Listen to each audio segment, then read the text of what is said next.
Hi, I'm Heather. Welcome to class. Today we're going to do a short sequence progressing towards a half moon pose, Ardha Chandrasana. Before we begin, if you find this video helpful, be sure to like and subscribe. We're going to start with our mat to the wall. So let's slide down and bring the feet into the wall. Make sure you're suctioning the heels into the wall as you lie down. Focusing on hip flexion and then taking the leg out to the side with the knee bent.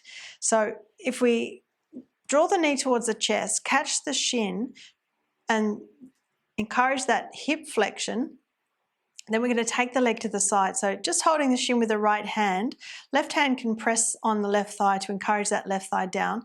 Then can you take your leg out to the side? So as the thighs moving out to the side, you're encouraging the knee to descend because you've got the weight of the hand there on that inner knee or the inner shin. Be active in your foot, so press out through the inner foot. And as I said, use your left hand on the root of the left thigh, the top of the thigh, to encourage that down. So you'll note I'm lifting the knee up towards the height of the chest rather than letting the knee move down and out. So if you can, keep the hip flexion that we had when we were trying to get the knee to the chest as you take the leg out to the side.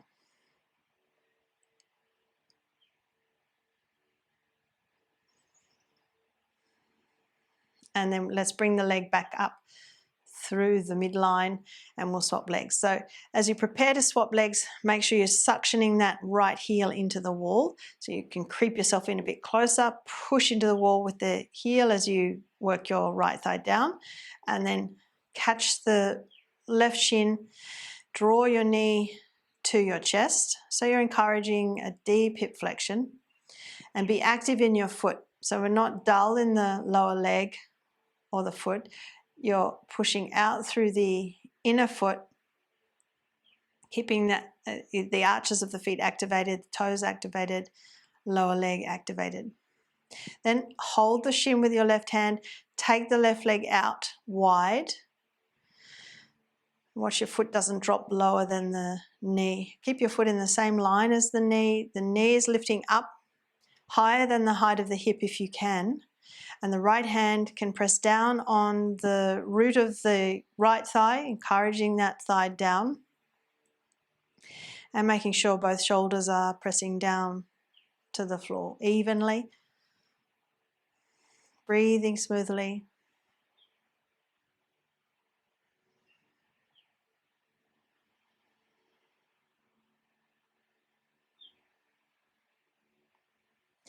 Then you can bring the leg back up. So bring the leg back through the midline and lower the leg. And let's just pause here to rest. Relax the arms, the hands, the legs and the feet.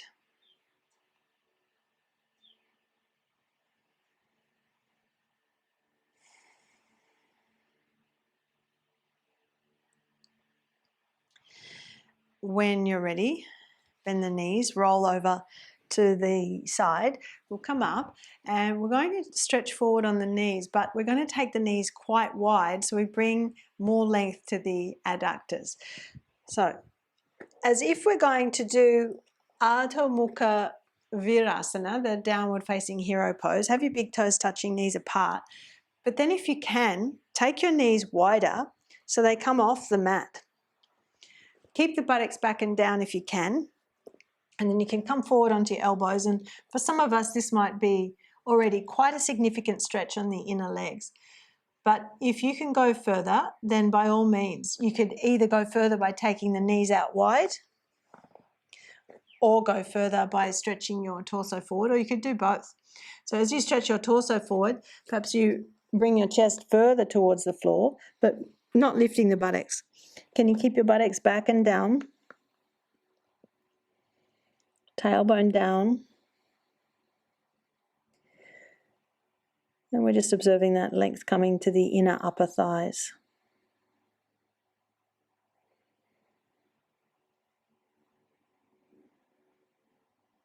So as you observe the sensation there in the groins, also notice your breath. See that you're breathing smoothly.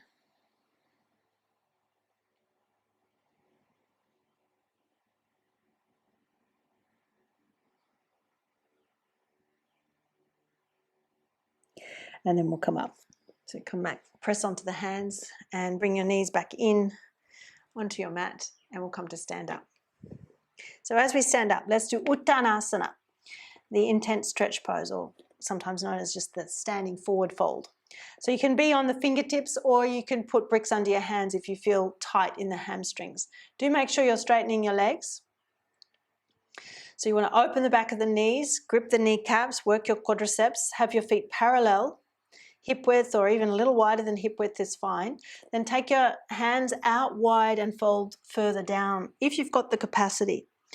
So bringing in awareness to the length required in the back of the legs for Ardha Chandrasana. So Ardha Chandrasana, the half moon pose, involves the length, or requires the length of the hamstrings as well as the adductors, the muscles on the inner legs. Breathe smoothly.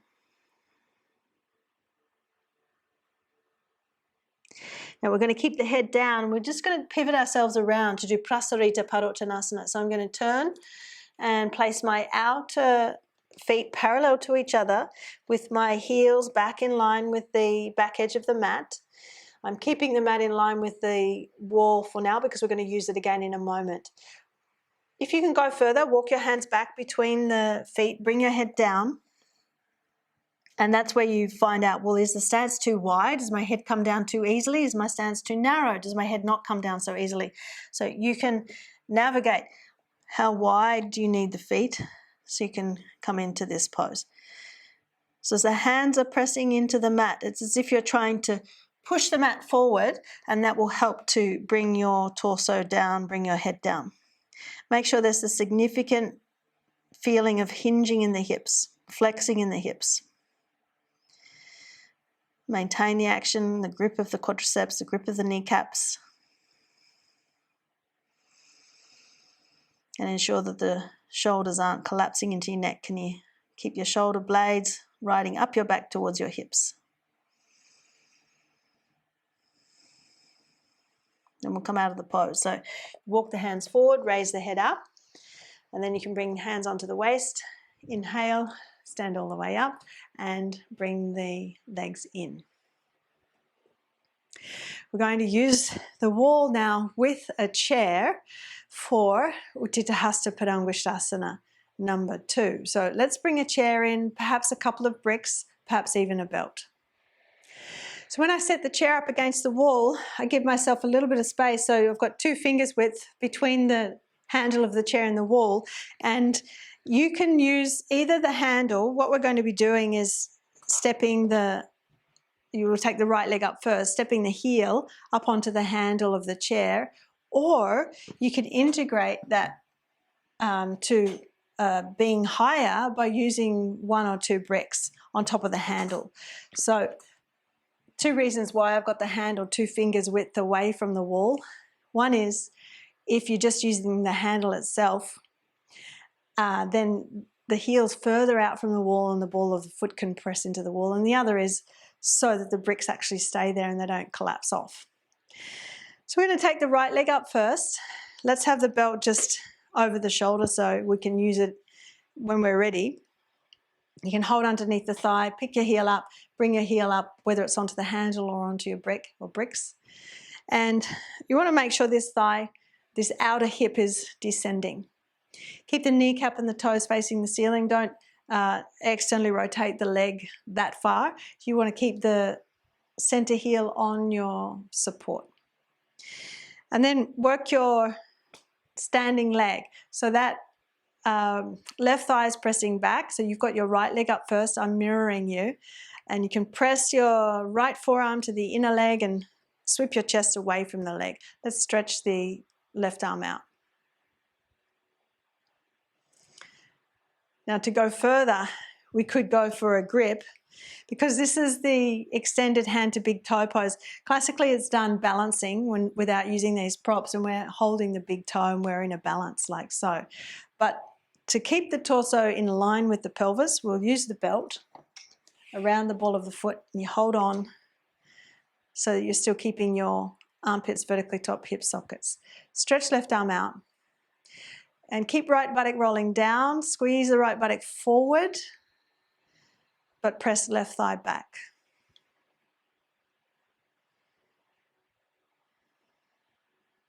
And then let's step out of the pose. So remove the belt.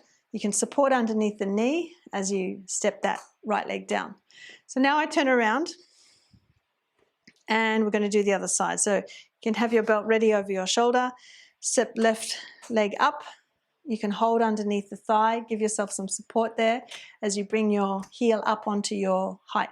So the heel's out just a little bit from the wall and the ball of the foot's pressing into the wall. Then roll the outer hip down. So just watch the outer hip and the buttock go right up. Outer hip down. Use the forearm now inside the leg. So you'll be using your left forearm inside the left leg. Sweep your chest away from the leg and press your right thigh back. So standing leg is strong, and this buttock, left buttock, rolls down and presses forward. You can stretch the right arm out, zip the navel up, bring some tone to the pelvic abdominal area, and then let's use the belt. So the belt goes around the ball of the foot, you hold on to the belt, press the ball of the foot against the belt, and then to the wall. Lift your chest and just notice if you're reaching for the big toe itself, you're coming in too close, your body will be leaning over the leg. But we want to keep the armpits vertically top the hip sockets. You can stretch the right arm out again, roll your shoulders back and down, and go on rolling this left buttock down and squeezing it forward as the right thigh presses back.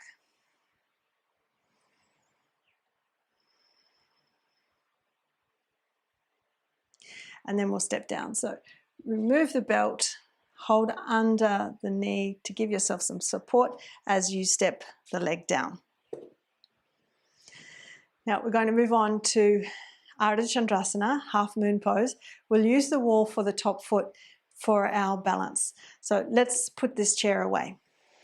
Now, a helpful tip on how to know where to place the balancing foot relative to the wall is to sit in Dandasana using a belt. So we put the feet against the wall, you can use your belt, put that behind the line of the hips, keep that there, and then that can mark where you're going to place the arch of the foot.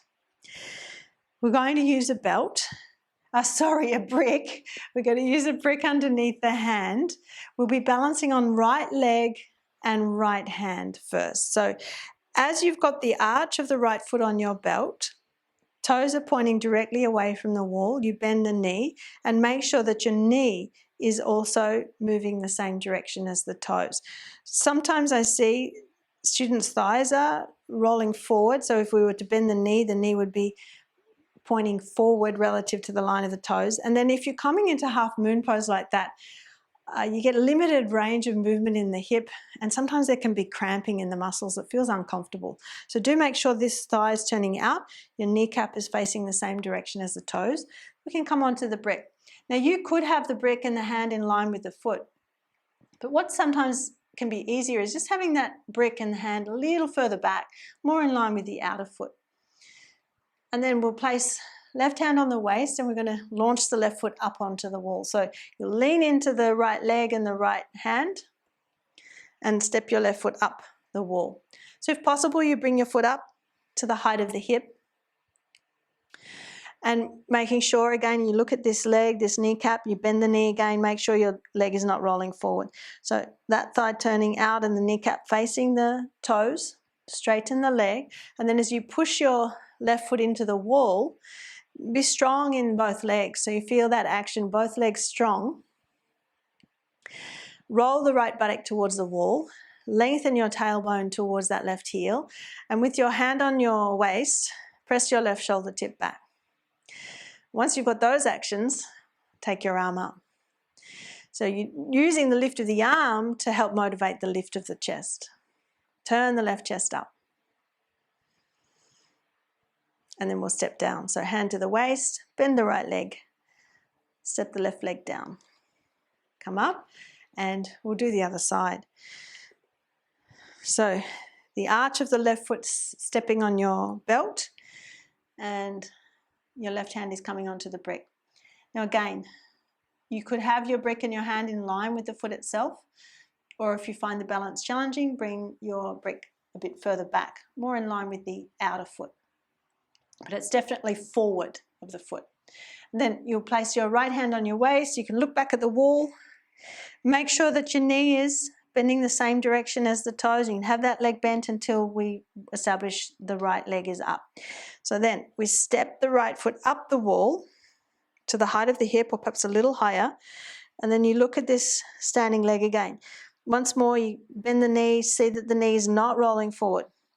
So turn that knee out to face the same direction as the toes, straighten the leg, standing leg straight, top leg straight.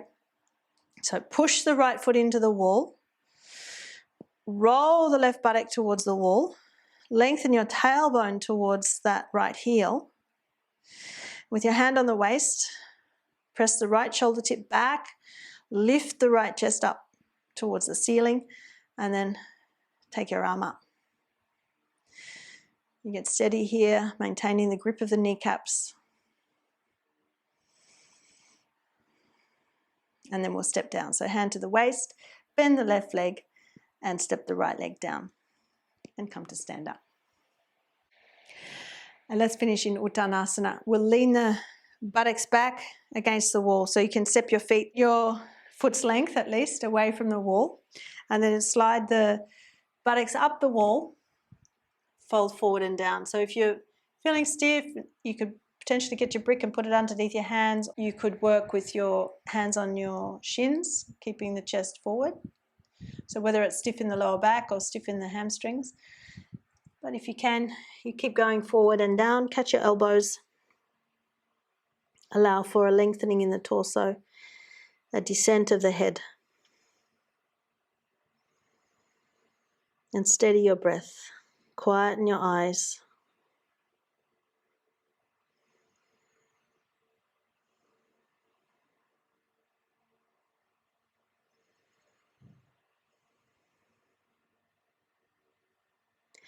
And then preparing to come up, let's place hands on the waist, lift the head, lift the torso, and come to stand up. The majority of my classes on YouTube are quite short compared to the full-length classes that I have on offer on my website. I've got over 400 full-length classes in my video library on my website, and I'm adding a new class every week. heatherkitchenyoga.com.au. Head over there, check it out, and you can start your subscription with a 7-day free trial. That's it for today. Thanks for joining me. For more in-depth teaching, check out the video library on my website, heatherkitchenyoga.com.au. The link is in the description box below.